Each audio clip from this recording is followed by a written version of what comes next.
Shansi masters Zen. So he says a beautiful thing here. He says, to study the Buddha way is to study the self. Yeah? To study the self is to forget the self. To forget the self is to be actualized by myriad things. I don't exactly know what he's meaning by that, but I like the way it sounds. I've been actualized by myriad things. When actualized by myriad things, your body and mind, as well as their bodies and minds of others, will drop away.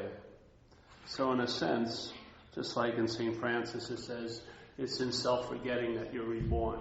So what we're doing here in a way is to learn about the self, and hopefully what you learn about the self, this feeling of being, I'm using self not as the universal, the large S, but the self, this feeling of being an individual subject, yes, the long-lasting, independent, separate entity, the doer, the chooser, all that stuff, all those aspects of it.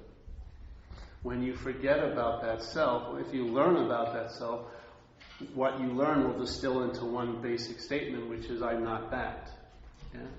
So in the learning of the self, it hopefully will lead you to, I'm not that, and that's the actual forgetting of the self. Because if it isn't you, you'll lose interest in it. Seriously. Yeah? You don't have to work hard at losing interest in it. It's, you know what it's like when you want to lose interest in something, but you can't? You're trying to lose interest is another form of being interested in it, yeah? You can't get out of it. But in this way, when you lose interest, it's because it's not about you, yeah? And so the you is what has your interest, yeah? When the thought system, the thoughts going on, the sound, the little K-Paul, or whatever radio station, K-Steve you're listening to, that sound is entrancing to one or to the mind that believes it's about you. Yeah? One of the first ways is it believes it's about you is it sounds like it's coming from the vocal cords of what you call your body. Yeah? Like you may not believe you're a body, but you think you have a body. There's a nebulous thing, maybe you want to call it a soul or like that, but there's something seemingly residing in the machine that's inherently different from the machine. Yeah? And that's the real doer. It does through the machine. But that feeling of being that subject is a mental idea. Yeah? That's produced by the mental process. The feeling of being self is produced by a mental process. We didn't have it when we were first born. In research, they figured it takes around 18 months for the newborn to start feeling that it's different and separate from others. And it usually coincides with the firing of the language center. So what reinforces that feeling of being separate and different from others is the language center, basically. Yeah?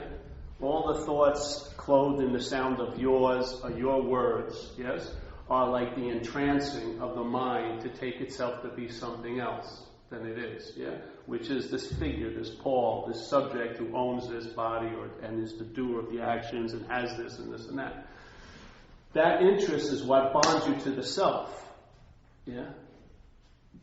In recovery, we say, please relieve us of the bondage of self. The bondage of self is that we take it to be us. Yeah? Because when we take it to be us, it's very difficult to pull our attention away because it's about us. Yeah? So just like I said, if you're really busy trying to pull your attention away from it, that's having attention in it again. So you getting in it or trying to leave it has you the exact same way. It doesn't care if you're getting obsessed with it or are trying to get out of it, because that's another form of obsession with it. Yeah, it's trying to get out of self. Like if self is attempting to get out of self, it doesn't work. Yeah. Yeah. So if there's an identification as a certain someone, and then that certain someone is feeling very uncomfortable and irritable and restless, and it believes it's being driven to that point by a self, yes? But the real self in the equation is the sense of you. So when you try to get out of that self, that's called self trying to get out of self. Yeah? And that's what's really frustrating for a lot of people. They may get an experience like we were reading the other day in the about spiritual experience, but spiritual experience doesn't actually necessarily lead to a spiritual awakening. And you don't need to have spiritual experiences to be spiritually awake, because you are already awake. Yes? And in a sense, spiritual experiences can sort of make that, its concept of being awake so ridiculously different than the way it actually is, that the experiences will be used to keep you from really recognizing you're okay and inherently on now. Yeah? And then if someone comes and says, and describes their great event when they broke out of the shell of self, and then you compare you with theirs, and you haven't had that great event, what's the feeling that you buy right into? Well, I'm not there yet. Yes? And now who is going to take the mantle, or who's going to take that challenge and now try to get there? The sense of self. Yeah? So self is going to try to get out of self. And that's what fails. So in learning of the self, hopefully you learn that it's not you, and then because it's not you, you'll start to forget it. Yeah? Like I always use a typical example. Find it in your life. If you have an extreme interest in somebody who's not in this room, they're in another room, right here. Let's say it's a beautiful woman, and you have hopes and aspirations of sleeping with her and maybe conceiving your first child, and you never even said hello to her, but your mind is running with it. And so you're really interested in what she thinks about you, because it means a whole lot to you, yes? Which is the selfing, actually. And so you're here supposedly doing a talk, but your attention and interest is in the other room, like trying to exert like Superman X-ray audio, whatever, trying to hear what this lady says, because if it's about you and she says, I sort of like that guy, Paul, then maybe you'll feel safe enough to ask her out, because you're not going to go to the threshold of getting rejected, no fucking way. So I want to have the bet hedged before I make my move. So I'm here, and maybe here is really pretty cool, but my attention isn't serving here. It's not here, right? My attention's in the other room. So, and it's going on, and so if someone says, hey, Paul, you're supposed to be doing this talk, you're supposed to be here. I agree with them, but I can't seem to call the dogs off, because you don't have any control over the dogs. This is a total illusion of self, as if you could call those dogs off. You have no control of them. Yeah? You're one of the dogs, actually. Okay? So now someone comes and throws a book on the table. Read this book, Paul, How to Lose Interest in a Conversation in Another Room. So I page through it, and I get to chapter 2. I know it already. But knowing it doesn't work either. Knowing that I should be listening and being here still doesn't pull my attention and interest in, does it? It doesn't, they don't answer, because that means a whole lot to my head. Much more than what's happening here. That's like my savior. I'm going to marry that lady. And I'm going to be obviously happy, at least for 3 years. Before the divorce, But at least, and so there I am going there. Suddenly I finally hear her. And she starts talking about another guy, how she likes another guy. What happens? Do I have to now try to cajole my attention to come here, whistle it back? It leaves immediately. As soon as it realizes it's not about me, it leaves. It leaves that thing. You don't lose interest and attention, you just lose it in the thing. Yes? And the biggest interest and attention that we're having is in this thing called Paul. And the exact way I lose interest in that conversation, because it's not about me, I'll lose interest in this little narration because it's not about me. So I learn about the self to forget the self. That's the point. I'm not trying to have self-knowledge, because in recovery they're very clear about self-knowledge. It says it avails you nothing. So any knowledge claimed by the idea of being the one who has the knowledge, which is called selfing, when that knowledge is claimed by that action of mind called selfing, and now there's an owner of this knowledge, self, that knowledge is not going to do any good to free that self. Yeah? It's just going to make more ornaments to hang on that self. Yeah? Another identification called a spiritual one, a spiritual seeker. So in this way, we learn about it with the hopes that it distills into a possibility. We're not saying anything. A possibility that you may not be that. And if I'm not that, that's being talked about, that's being inferred, that's being implied, that's being assumed, unbelievably, by this voice, by this little narration, by this little narrative going on, if I am not truly the star of that narrative, I won't be interested in it. I will see it, it's a pretty lousy movie. What makes it good is the audience. When you believe it's about you, you're just like glued to it. Yeah? Just like if you had a movie theater here and you had a marquee outside and it was like the story of Paul. Yeah? Now maybe 30 Pauls come because they're hoping it's about them. And maybe a couple girls who went out with a Paul want to see how right they were about him, and they come. And the movie's all set, and we got lousy jujubes and stale popcorn, and it sort of smells in this theater. I lock the doors because I want a group to watch me. So now the movie starts. The Pauls get it very quickly. It's not about them, and they want to do what? Leave. Yes. Immediately they want to go. Now, but I'm sitting there going, now just watch. The phone's going to ring. Is it my fairy princess? Did I get the job? And I'm totally consumed in it, but they're bored stiff. Why? It's not about them. Could you imagine if you could apply that to that thing going on in one's head? That it was not about you? Your interest would leave it. Yeah? And your attention would leave it. And now your attention, instead of being enslaved to the bondage of self, would maybe start to enrich your life by what you attend and what you're interested in. Yes? Maybe the volume, that incredibly capturing little note, that siren call, maybe you would have an immunity to that. And your attention would leave the mental realm and maybe attend to, if you want to name it, another realm called the spiritual realm, and maybe put some attention into the physical realm. Yeah?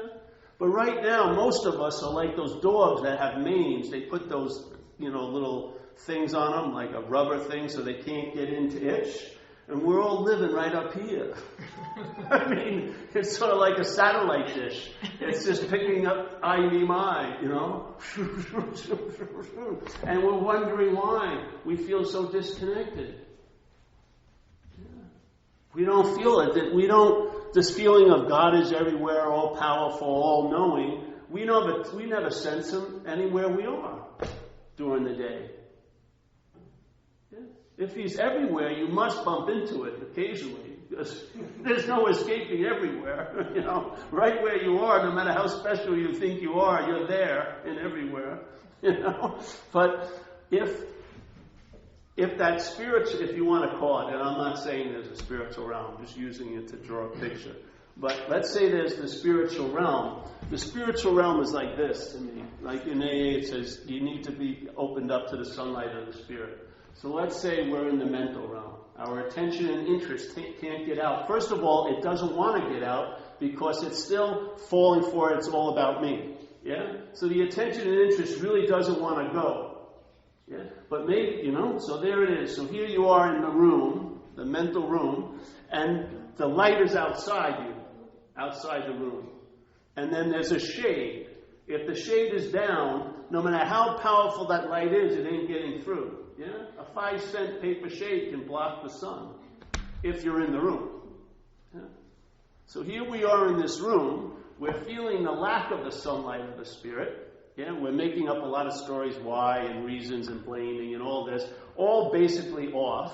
Because like the Course says, you're never upset for the reason you think. You know what I mean? Because you think, that's why you're upset, really. So here's the shade's down, and we're sitting in the room, and we're trying to get, the only way we can think about getting to the light is doing something. We have to get up and walk over there, and we've got to lift that shade up. If we don't do it, it's not going to happen, yeah? And it sounds pretty logical in this realm that we're in. We're feeling we're the doer. We feel like we're separate from something that we really need, and it's going to be on us to get it done. Okay? What would happen if that position shifted and you were on the side of the light? Yeah? You'd still see the shade, yeah? and maybe you had an idea that there was a room, but you're not seeing the room, you'd still see the shade, but the shade at that point had no influence on you receiving the light. None whatsoever. It's still there, yeah? But because of the shift in position, it has no influence on you anymore. That's sort of what it's like. When your interest and attention goes off of the K-Paul or K-Deb or K-Gemma or K-Sunny, when it leaves that, yes, and let's say in recovery it says you'll be placed in a position of neutrality with no thought or effort on your part, so the mind just sort of entertains, hey, I'm on that side, yeah? So now I'm seeing the shade, but it's not stopping me from the light. Just like if you were outside and you needed the sun, clouds would have the ability to stop you from getting what you wanted, right? If you're sitting on a beach. But if you were on the other side of the clouds, you'd still see the clouds, but they'd have no ability to stop you enjoying the light. That's exactly what it's like. When you take yourself to be a self, you're in this room. It's a mental room that's been made up. It has past in it, it has future in it, it has things in it, it has time in it, it has all of these attributes that only in the room they appear to be so real and so. Outside, seemingly outside, is the light. But the light, this room is in the light. Yeah? It can't separate itself from the light. It can only appear to if you believe it. Yeah? So your big role is you're the one who makes up the reality of the room. Yeah? If you realize you're not in the room, its reality loses its effect. So like in the Course they would say, hey, you're the dreamer of this dream. You forgot that you've dreamt it, and you've given it all the power to affect you. So you're the dreamer of this room. You forgot you dreamt the room, and now the room and all the locations of things now have the ability to affect you greatly. Yeah? But if you would wake up and realize you're the dreamer of it, then the situation would change dramatically. Yeah? And then so you see, wait a minute, I'm the dreamer of this place and I'm giving everything all the power to affect me? Wow. That's learning about the self. Yeah? When you see that the movement of mind in selfing, the first movement and the basic movement of all of its acquisition is claiming. My body, my time, my thoughts, my feelings, my money, my girlfriend, my, right? If you actually let that sink in and realize its first movement is the claim, that's learning about the self. Yeah?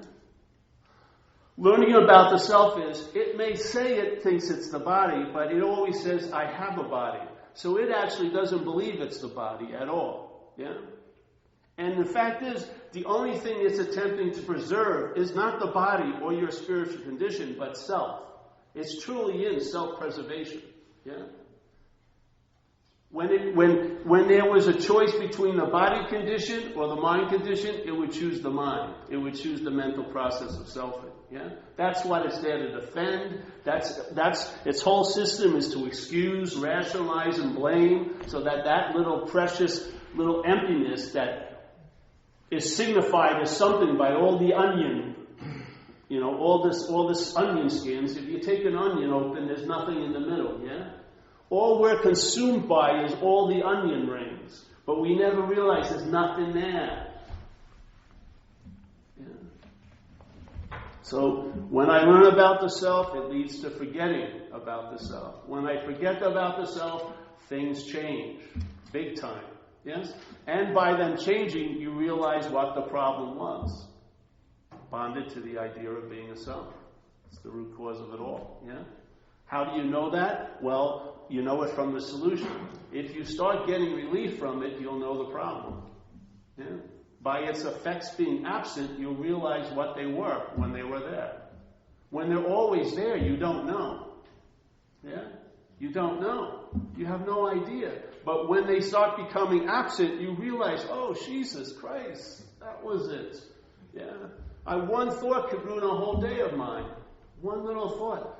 Oh, did they realize I'm a fraud? That was a couple of thoughts, right? As soon as that entered in and grabbed on, the whole day would turn another way. One thought could turn your whole day around. One thought. You think it's the thought that has the ability to do it, or the one who believes is having the thought, or the thinker of it? That's the juice. It's your juice being given over to the activity of dreaming. And now the activity of dreaming is biting you on your mythical ass all day. And you're trying to find thousands of solutions. The real solution to the problems a dreamt tiger presents is to wake up. Then you'll realize it's not a real tiger. But when you're a dreamt object, the dreamt tiger is going to seem as real as you seem to be.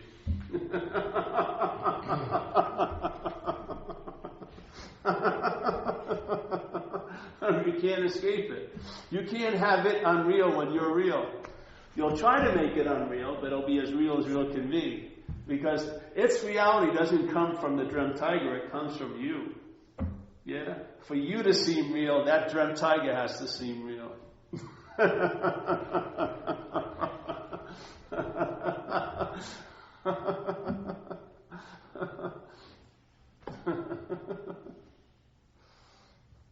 I'm telling you, it's a great relief. It's like better than 50 Thai massages. Yeah. If you could get 50 Thai massages in a row, that would be a pretty incredible event. 50 hours of massage. This is even not better, but different, totally different. Because it's not an experience, yeah? Not an experience that's going to be swallowed up by the major format of me being the one who had the experience. That will override whatever experience you have, is the you that's having it. The you that's having it will have the most influence in that experience. Yes? But this is different. This is not an experience. I don't even like to call it a state, but let's call it a state. It's more like a state, yes? In other words, you have experiences from the state. So now all the experiences are being defined by this frame, or this state of mind. Let's call it a sense of contentment and ease, yes? Just like all our experiences now are usually being framed by self-centeredness, which is, if you have a beautiful experience framed by self-centeredness, you're going to start worrying when it's going to stop. Because you're so inducted into time and self-centeredness. Time is infused in everything, yeah? So when the ability to enjoy peace of mind is there, you can't really enjoy it because of your belief in time. Because you're immediately thinking, will I have this peace later? Yeah? You see how you can't enjoy a damn thing? Because all these influences have a huge effect. Just like you and I don't notice the effect of gravity. You don't go to a cafe and hear someone complaining about gravity, do you? My gravity was really heavy on my right shoulder. It feels, let me see, gravity's giving you a break today. It's really heavy for me. No one's yet, as a body, we're all under the influence of this gravity. But we have no idea of it, do we? It doesn't cause any cognition whatsoever during the day. Because it's seemingly all the time. That's the dilemma with the state of presence, because it's not of time, so it's always available. That's why it doesn't seem available. We have the ability to recognize what comes and goes, but we can't recognize what's always so. This apparatus, it's an impossibility for this apparatus to see it. So if you're identified with the camera, you're never going to get it. Yeah? I'm giving all my attention here. Okay. Sonny. You thought you were having a break. No.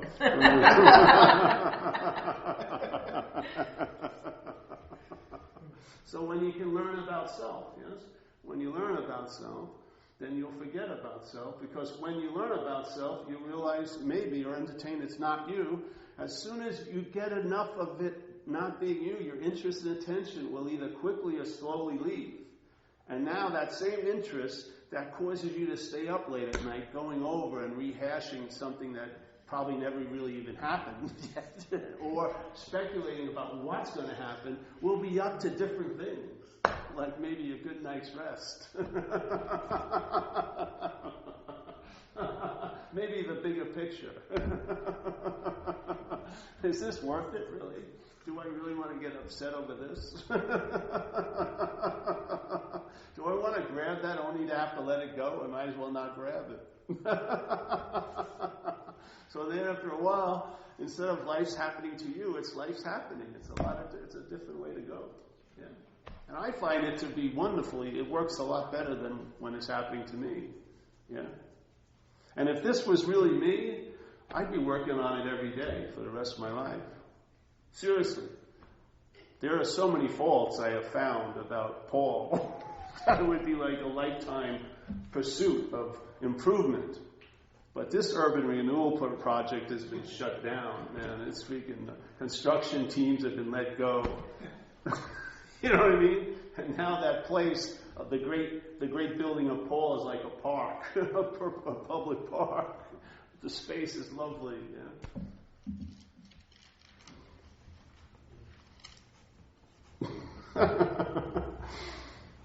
Those mental accountants seeing if you accrued enough value to be okay today are dismissed.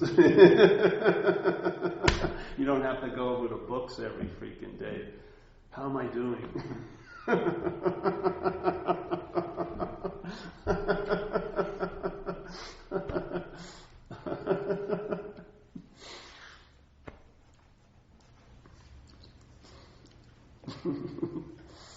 Now, another thing, the idea of selfing. This is something to learn about it. It's based on total impossibilities, first of all, right? It has an assumption that maybe you don't know it's there, but when you're trying to get into the moment, like we always talk about the books, how to be in the moment, and then the second edition, how to really be in the moment, and then the third edition, how to really, really be in the moment. All of this movement to try to get into something you can't get out of. Have you ever been out of a moment that you've been in? Have you? It's impossible. So why are we trying to get into what we can't get out of? It just makes sense. It's an insane assumption. Yet it produces so much mental suffering, doesn't it? Because maybe you had a beautiful event, but you think you should have been more there. You know what I mean? If I was more present, it would have been better. You know what I mean? This is just selfing, geometrically progressing. Just the merest insane possibility that goes unnoticed, it geometrically progresses into incredible volumes of meaning and thoughts and all these stories about it. Yeah? And yet if you trace it back, they're insane. The whole idea of trying to get into what you can't be out of, and then the other way, trying to get out of what you can't be in. You're not a self. You're not a long-lasting, independent, separate entity. So this whole drive to get out of what we can't be in is just as insane as trying to get into what we can't be out of. This is when blue is blue and red is red. Things become obvious to you, and the simplicity of it. The simplicity of it really freezes the selfing because it's a process, It's sort of like there are some really good wrenches that when it gets thrown into its works, what happens is it stops, it grinds to a halt, and that's the pause, And in the pause, you see, quote unquote see, not eyes, but see your original face. You get a sense of what you really are, which is a mind unagitated, incredibly huge, yes? The sky's the limit. Clarity, peace, for some people, a sense of deep love, all of that available right where we are right now. Yeah? Not to be had as if it's a fruit on a tree and we're the one walking through the orchard. That's selfing. But it's available. Yes? And you're like a pregnant waiting for what's going to move through.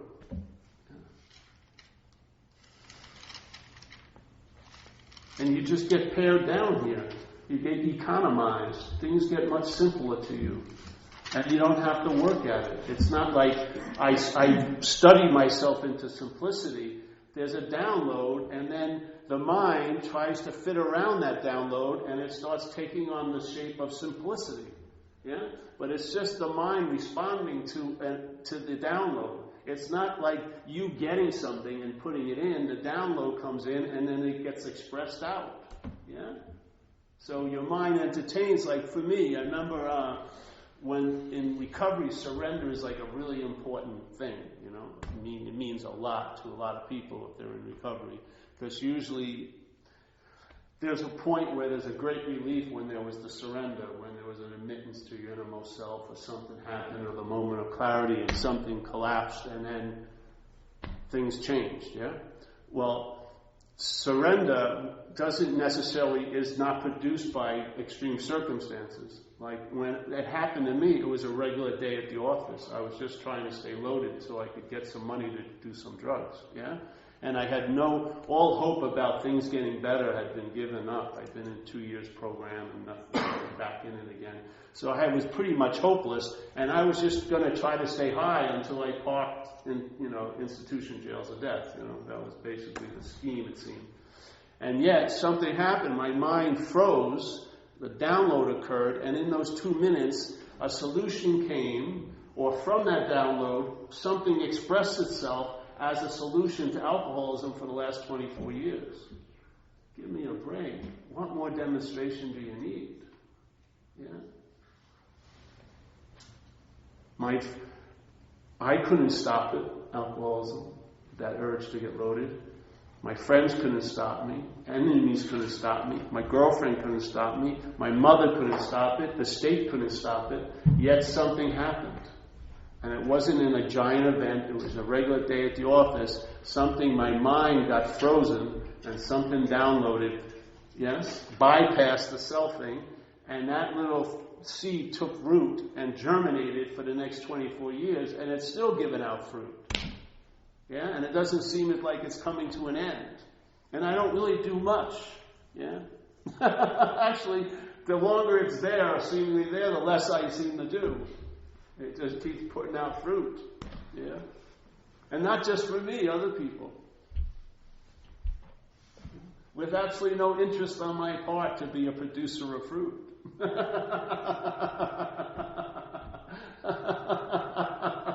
It was obvious in a short while to the pseudo big dog that the big dog had shown up.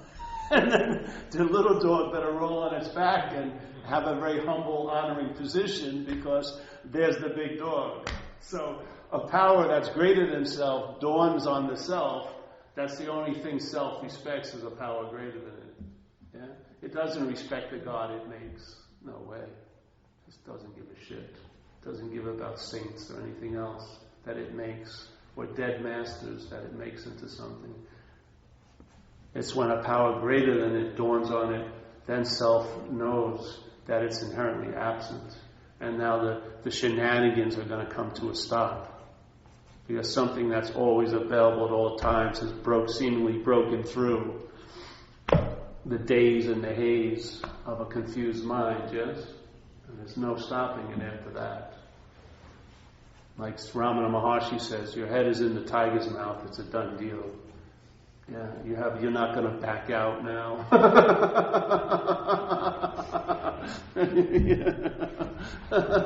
It's been taken out of your hands. It was never in your hands to begin with, but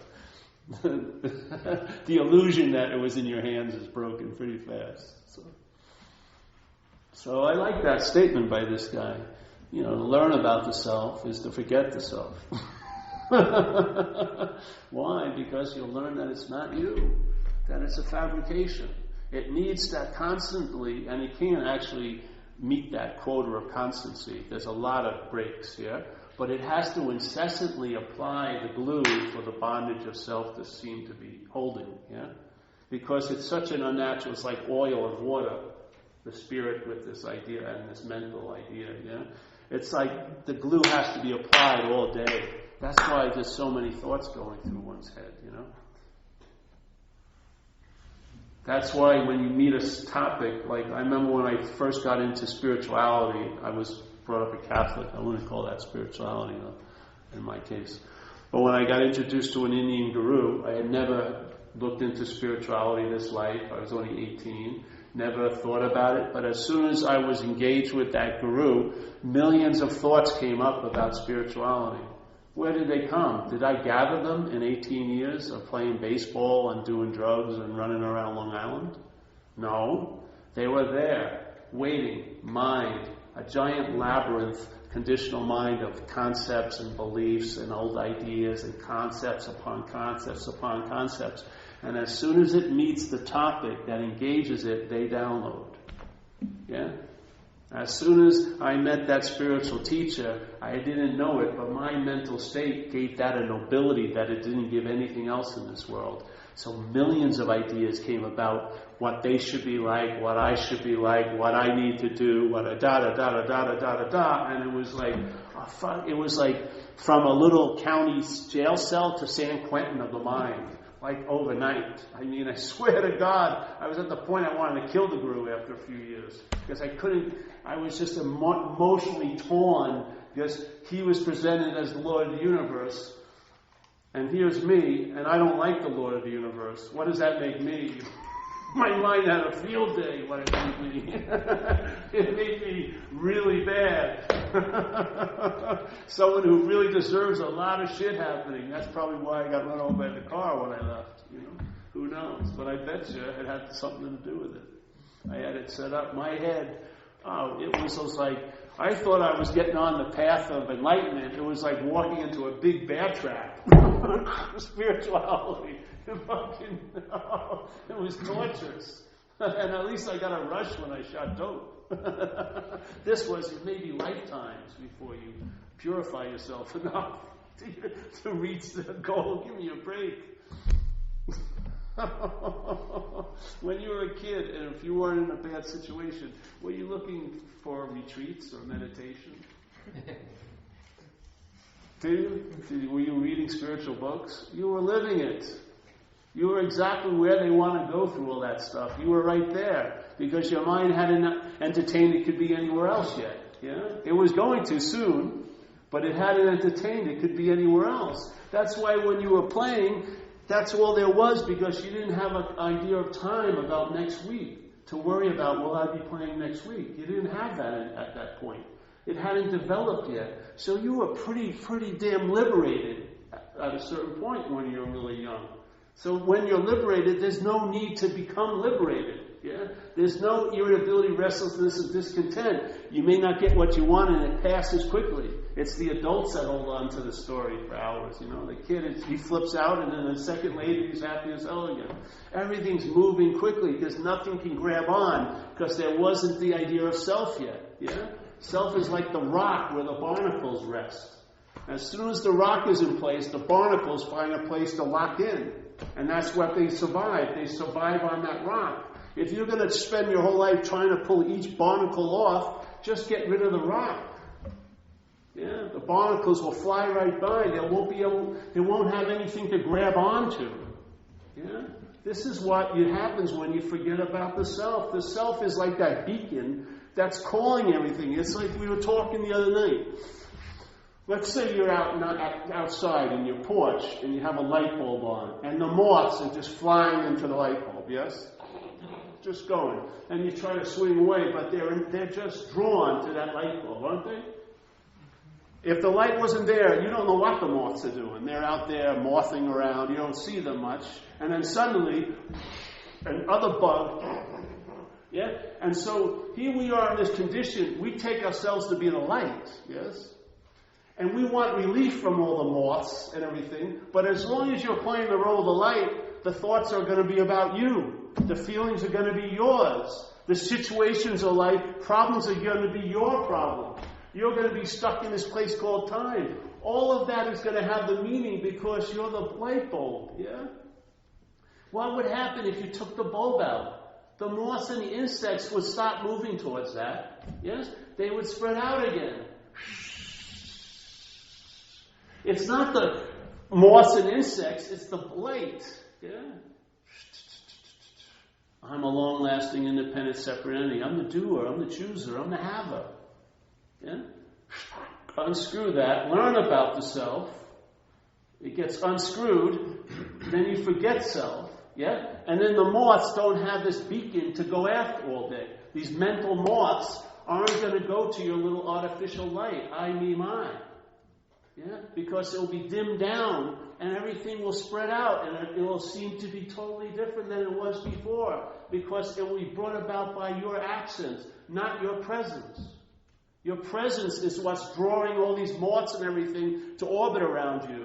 when that weakens, when the mental state diminishes, and let's say the spiritual state amplifies, what happens is the light isn't in a bulb, it's everywhere. Yes? The moths aren't attracted to that one fixated position, they're in the light. Yeah? Everything, instead of being concentrated and sucked in like life is happening to me, now life is happening. Big stage, big theater going on. Yes? Just take the bulb out, and you can't take the bulb out. So realize, hey, I may not be the bulb. That's how you take it out. Yeah? It was never in to begin with. That's the only way it works. Once it's given the meaning that it was in, it's going to be a bitch getting it out. Yes? Once you believe that it is in, then it can really be in. It can always recur and be in again. And you have all these plans to get out of it, and they won't probably work. But if you're not in it, that's the best way to get out of it. It doesn't take any time. Yeah? If you're not inherently in it, that's the best way to get out of it.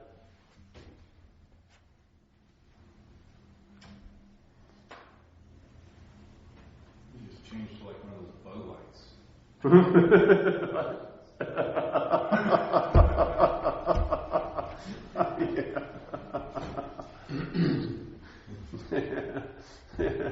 Well, here you are. You're the light. Thoughts are held as your thoughts. That's why they keep going around you. Yes? You have no peace. Feelings, your feelings, revolve around you. Time, your time. Problems, your problems. Relationships, your relationships. They all get cast into an orbit around you. Yeah?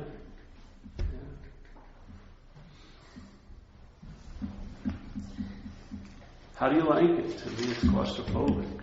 Yeah? I would like when something has happened, let's say at 10 in the morning, to be done with it.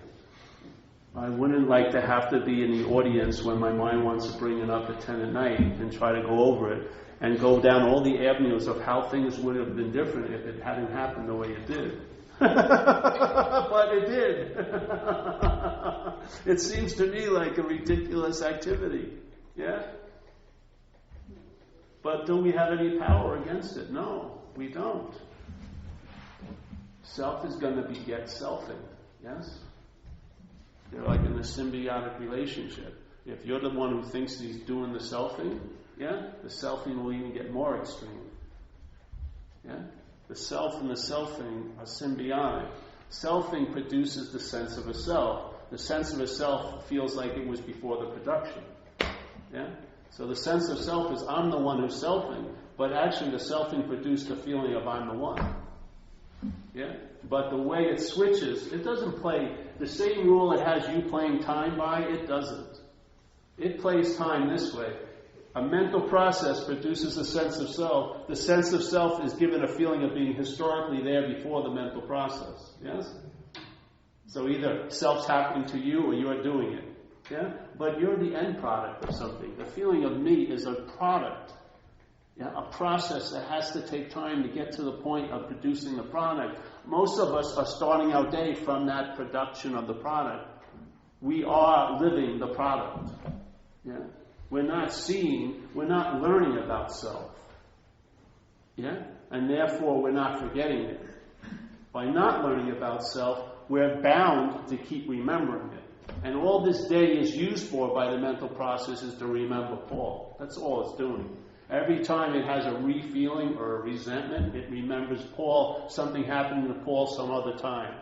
When it rethinks something, it's the same thing. When something is seen, oh, that reminds me of what? It reminds me of Paul having that remembrance. Yes? Paul is an activity of memory. It's being remembered all day. When you were a baby, you didn't have memory, so you couldn't remember yourself. So each day was day in and of itself, and when it left, it was gone. There was no remnants of it for the next day. But with memory, we remembered all day. That's what the claiming does. Every time a thought is claimed as my thought, you're remembered. Every time a feeling is claimed as my feeling, you're remembered. Every time a problem becomes my problem, you're remembered. That's its whole point. It can't be you, but it can remember you. Yeah? When you go to deep sleep, you don't remember you. Yeah? There's a great relaxation. Probably gives you enough juice to get to the next day of selfing. You get a rest for a couple of hours or so, a total rest from the selfing, no remembering Paul, and you feel really rejuvenated as Paul the next morning. And then you run that down until you go to sleep and you get rejuvenated again. It's a lot of work to remember you, isn't it? It's a lot of work to have everything that happens refer to a past happening. That's what resentment means. It means to re-feel something, yeah? So the re means to do again. So I see something happening now, it reminds me of something that I thought happened in the past, and I re-feel that. Yeah? But what's the emphasis on? The feeling or on the who's having the feeling? It's on the who that is having the feeling. You're being remembered. Yeah? When you're doing something you love, it's not happening. So when you're surfing or sex or maybe shopping, whatever you do, doing service, there's a point where you forget about yourself, and that's when you feel the best. Yeah? Because that remembering gets short-circuited for a little while. And you really you try to remember how it was, but you weren't there. Of course, it claims it. It claims it's so incredible. The selfing will claim its own absence as an experience. Watch it. Check it out. If you have an epiphany, which is basically you have been forgotten, to self, the remembering wasn't occurring, so you were forgotten. Self was forgotten. And then maybe when it sort of ends, the epiphany, it usually coincides with a thought, oh man, I really just had this incredible spiritual experience. See? As soon as the mental process claims the epiphany, which is its own absence, it makes it an experience to reinforce your fake presence. You got to watch it. If you want to have freedom from self, you got to learn about it. Like this man said, to learn about self is to forget self. Like Ramana Maharshi said, to know God is to be God. It's sort of the same thing. Yeah? It's not saying to know God is to be a knower of God. That would be selfing. To know God is to be God. To learn about self isn't to be a learned self. It's to realize you're not that. And that sort of initiates a very free and natural losing interest in it because it's not about you. And you can use small examples in your daily life to demonstrate that principle.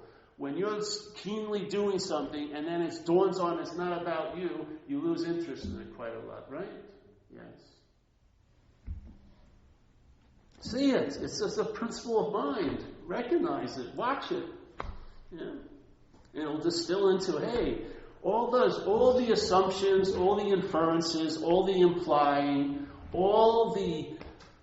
it's like arthritic fingers, like in Zen they said, the teachings are like a finger pointing at the moon. Don't get caught by the finger, yeah? Don't get caught in the teachings. It's the moon you'd like to see. In this case, the teaching of selfing is there ain't no moon. All there is the pointing. The mind does the rest, yeah? This bottle is now called my bottle. What does the mind do? It infers or implies an owner. Who's the owner? Me. Me. Who's that me? I don't know. I'm just the owner of this. Yeah? And it goes on and on and on and on like that, right? Constantly getting reinforced. If you see it, you'll see it as a structure. Maybe that will wake you up. Yeah? Jeez. How could I be what I'm told myself to be, this constant inherent island, and see, like this lady said today, her whole personality changed when she took a pill, like an antidepressant pill. Then obviously that couldn't be you. That could be changed so dramatically. Yeah?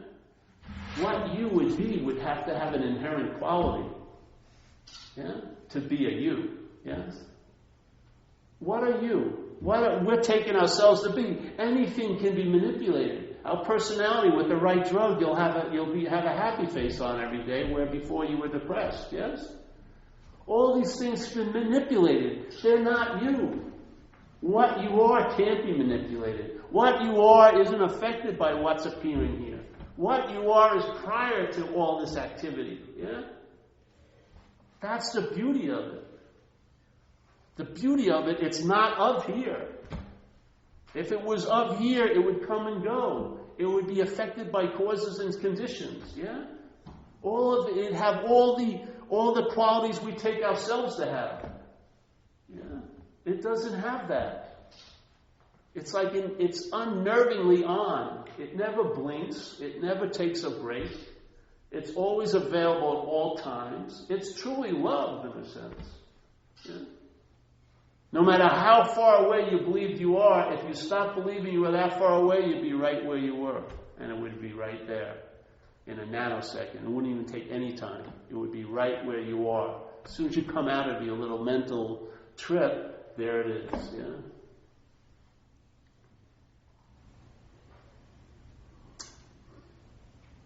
If you're in here, this room, and the shade's down, the only idea you have about life is conceptual, based on seeing it from the room, which means you're not seeing it, yeah? All you have is conceptions about it. That's not the fucking light. The light is when you're in the light, then you'll know it. You'll know it. You'll know it like an unspoken yes. There'll be no freaking debate or anything like that about it. There'll just have be a instinctual whack, yeah? Because it doesn't take long to respond to light. But while we're sitting here with the shade down, we're just making up stories. Maybe, I remember there were some people that had gone into the light, 2,000 years ago or whatever like that. Jesus, man. Well, there you have it for tonight. I'm feisty. Just as if I had a sword, I'd cut a couple heads off. Mine first. Yes, yours, definitely. But that may be a little too personal. I'd have to go with Sonny first. The sword wouldn't cut cleanly if it was personal, really. The sword of compassion must be wielded by impartiality. Yes. Yeah. Thanks, Paul. My question was people that have a handle that, where their self is, they seem to have extraordinary control or command of their manifestations, like their personality. I'm just wondering why that's so.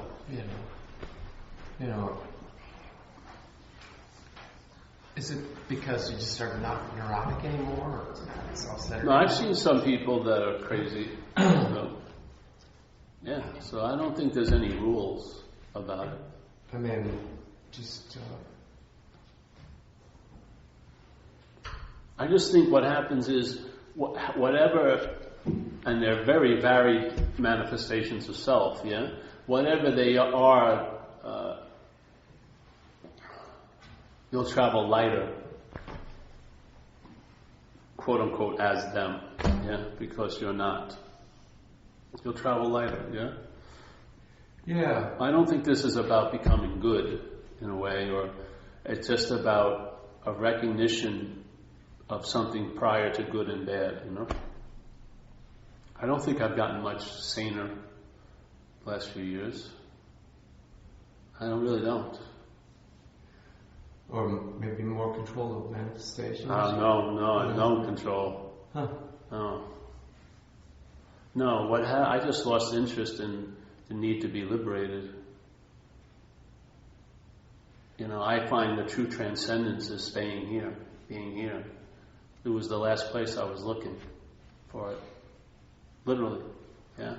All that movement to try to get away was a form of being in, what I call selfing. Like when I'm out of selfing, I feel like I can do nothing and be in control of everything. Well, yeah, there's no need to control. Yeah.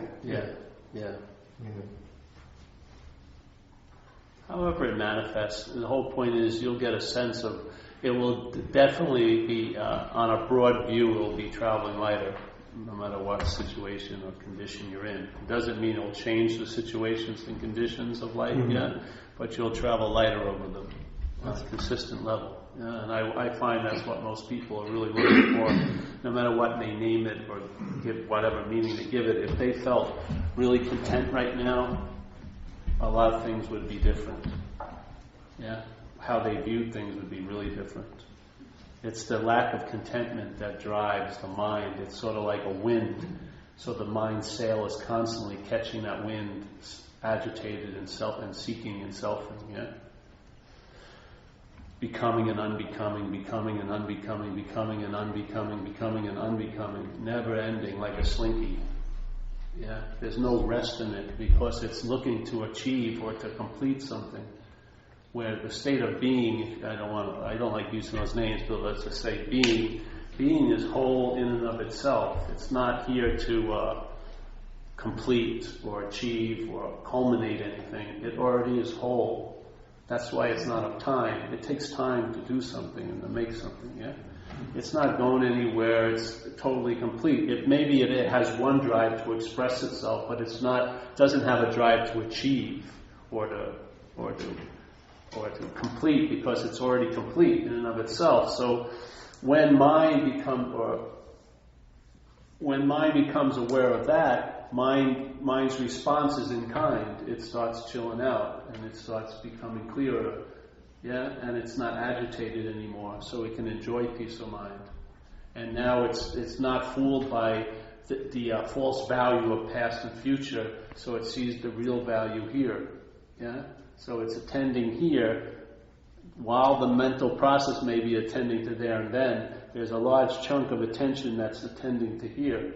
And this is where life's happening, you know. This is like where the live current is happening. This is where you get a charge. This is where things are sparking. Yeah? It's not there and then. The mental realm is all about there and then. When you believe you're here in the mental realm, it's made of past and future. It doesn't have any idea or concept of the present without it being bookended by past and future. So that's not really the present. So the mental here is a false here. That's what I think most people are trying to get out of, is the mental here.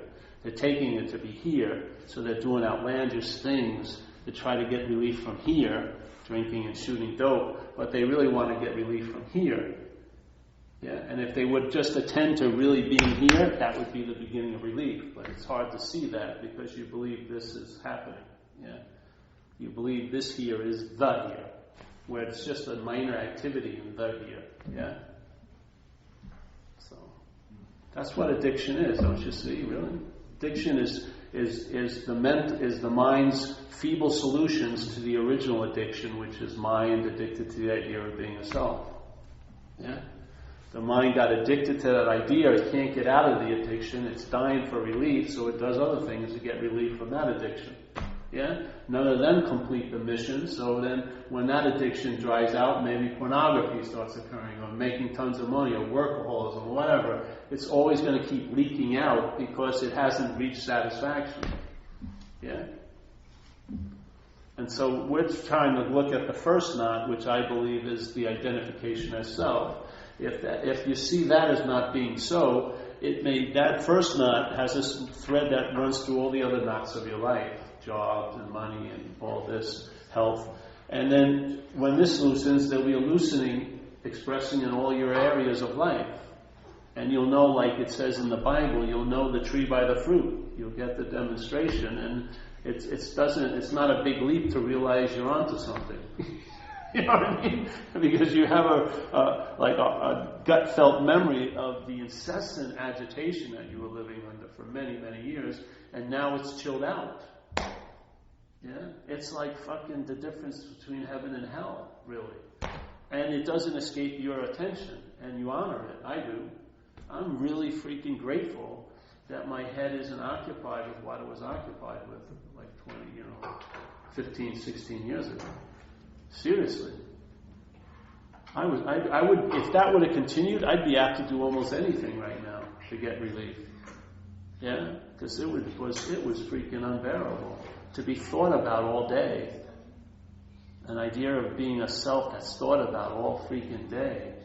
Everything gone over and over and over, rehashed, and and then convicted, hundreds of court cases with no chance of parole or anything, just doing time basically. And then suddenly all those cases were put in one thing, brought to the court of light, and I was dismissed. I was fucking freed from that fucking bondage to the self. And I'm forever grateful every moment that passes without that giant ball and chain being dragged. I'm really, really ecstatic in the relief from it. I mean, now I can get upset over inane things like the Yankees losing and stuff. Then I was getting upset over really important things. When am I going to get what I deserve? So. Do you think that happened all at once? That change, or was it gradual? Maybe the download happened all at once, but the change obviously is going to express in time here for the rest of your life. Yeah? So the change keeps on a-changing, or keeps on affecting change. Yeah? So maybe the download comes in, the mind gets recalibrated, but the effect of that recalibration is going to manifest through time, through a lot of days of your life, as long as you're alive. Yeah? You're going to see it manifesting, and it's amazing how many facets or how many sides of that the light can hit, Thousands of different hits, with a unique little flavor to it. So it keeps you incredibly curious, first of all, and also very attentive, because it's like a never-ending, like a spool of yarn that's never-ending, just unwinding, So before I wanted to die really quite a lot, leave here. I used to shoot big shots of coke, and I was hoping I wouldn't come out. I was always mad when I woke up, and I just felt like I wanted to get out of here. Now I don't want to get out of here. I enjoy this place quite a lot. Now I'll probably leave tonight, but I enjoy it greatly. Yeah, I do. Before, that enjoyment got just soured after, as soon as the mental condition started getting dominant, the joy of living got soured so fast. It didn't seem worth it from all the shit that was going on in one's head to show up, And to have that reverse is great. It's a great demonstration, yeah. Isn't content itself selfing? Being content? And where, being in love, is that... Oh, don't go that. Don't see if you go that way, you'll drive yourself crazy. Let's say selfing is just the let's say the critiquing, the narration of what's going on. Yeah, contentment isn't a narration of what's going on. It's going on. Yeah, the selfing is about a narration about what's going on, more like an interpretation. Contentment is about really living. Yeah, when you're living in contentment, there's not a story about it. Yeah. You see a little bit? Yeah. So is there a total resting, beyond any doubt? There's no wondering, am I just making this up? Well, it's not even that. You just lose interest in all that conjecture, mental conjecture. Really, you just lose interest in it. Before it meant a lot. My own opinion meant a whole lot. Now it doesn't. I don't care if I'm insane or not. I don't. I really don't care. I could be put away tonight, and it wouldn't invalidate whatever happened. If you got touched and it allowed you to travel lighter, then hallelujah. Yeah? I know a lot of people. I remember when I was young, I liked Don Juan. You remember the Don Juan stuff? Carlos Castaneda. Just liked it when I was a kid. I used to eat peyote and mescaline, I was a dealer. I used to deal mescaline. I had an affinity, posters. And, I just liked that. So I read all those books, Don Juan's books. And then they had a lot of people come and say Don Juan, the guy, Castaneda, was a charlatan and this and that. Yet a lot of people got very, very influenced and motivated by those books. So in a sense, just like we saw a documentary on Bill W., which is one of the co-founders of AA, Now, he had a very hard time in some respects. He suffered through depression and everything like that. But does that have anything to do with the message that came through him? That message has helped millions of people now. Yeah. So a lot of times, our eye wants to go to the messenger when really the value is the message. Yeah. The messenger, you'll always find fault in the messenger, but the message, see how it works for you. Yeah? That's my view with it. Yeah. That it? Oh, Jesus, another one. Yes, all right. You talked about like remembering, like the people who say like they remember past lives or whatever. Like, do you think there's any relevance to that, or like There's a relevance to them. What could it be that could like carry over? Well, yeah, but to them it's relevant. So if there's a dreaming going on, and to the dreaming something that's being dreamt has value, then it has value in a sense because it's the dreaming of it. Yeah. You know, but I don't believe it. I don't have a belief in that we continue on. But you know how you get conjured up all day as a historical figure, don't you? When you're remembered as the Paul that was here earlier and then played with his father. Yeah? So the mind's conjuring up a historical you every second of the day. Well, it goes to town and just starts making up other historical yous. You know, the size is just different. One's happening every day. The other is being entertained while the other one, the first one's happening every day. This one is like a secondary explosion. Now you're thinking, I was like, you know, when they do those, when people go into their past lives, they're never like the cobblers, you know, or the street cleaners. Right. They're always Marie Antoinette or a prince or something. What about the guy who cleaned the toilets back then or something? You're never remembering them, those lives, you know. It's always, I was this swashbuckler or something. Yeah.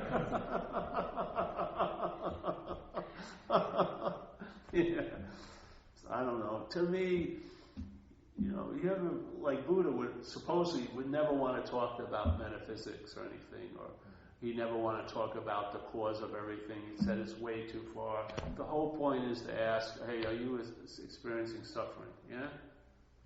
Do you want to know what's causing that suffering? And he would say desire. In my view, it's desire to become. That's what selfing's doing all day. Selfing's desiring to become a self. Yeah? Okay? There's relief. Do you want to do it?